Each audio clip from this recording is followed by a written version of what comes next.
बिस्मिल्लाहिर्रहमानिर्रहीम।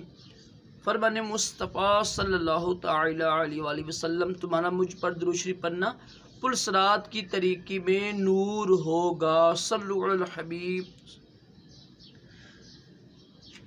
खाना 3 उंगलियों से खाना सुन्नत मुबारक राशिद अतारी न्यू रूहानी इलाज लेकर पेश खिदमत है।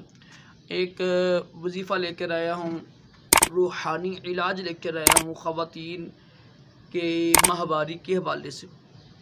अगर वो देखें ना कि माहवारी ज़्यादा आती है, तकलीफ़ होती हो ना, तो पहली बात तो ये कि कुछ परहेज़ किया करें। जो ख़वातीन बाहर की चीज़ें खाती हैं ना, ये समोसे बर्गर वगैरह पिज़्ज़ा वगैरह खाती हैं, और ये होते हैं लेज़ होते हैं चटपटी चीज़ें खाती हैं ना चटपटी चीज़ें खाने से ना ये मसला बनता है। और कुछ तो बचपन से ऐसी होती हैं, कोशिश करें परहेज़ भी किया करें। और ये वजीफ़ा कीजिएगा, ये तवीज़ बना लीजिएगा इंशाअल्लाह। इस तवीज़ की बरकत से कुरान पाक की आयत है, इसकी बरकत से इंशाअल्लाह अज़्ज़ व जल माहवारी की ज़्यादती का ख़ात्मा होगा इंशाअल्लाह। करना आपने ये है कि पारा नंबर 12 आयत सूरत नंबर हूद आयत नंबर 44, इसको लिख के ना आपने अपने गले में डाल लीजिएगा। और इतना लंबा हो कि आपको जो नाफ है ना, यानी जो पे हमारा पेट में ना पता स्वाख होता है, उसको कहते हैं नाफ कहते हैं। आपकी नाफ के नीचे तक वो जाए, उसकी जो होती है डोरी होती है।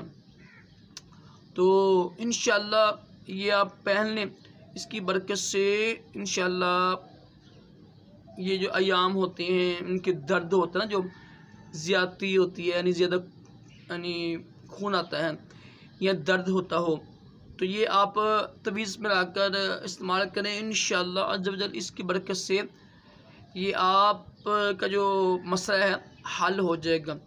और अगर यही कुरान पाक की आयत को दम कर ये डेली पिया करें आप, इंशाअल्लाह 10-12 दिन पिएगा आप, जब आप पाक हों तब। या फिर इसका ये तरीका भी है, जब आप पाक होती है ना, तो दम कर लें, उस पानी पर पानी रख दें आप।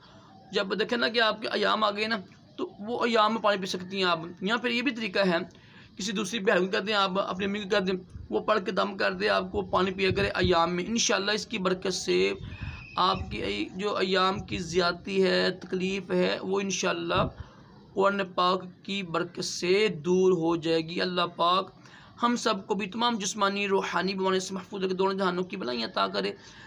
सल्लल्लाहु अलैहि हबीब सल्लल्लाहु अलैहि मुहम्मद सल्लल्लाहु अलैहि वसल्लम।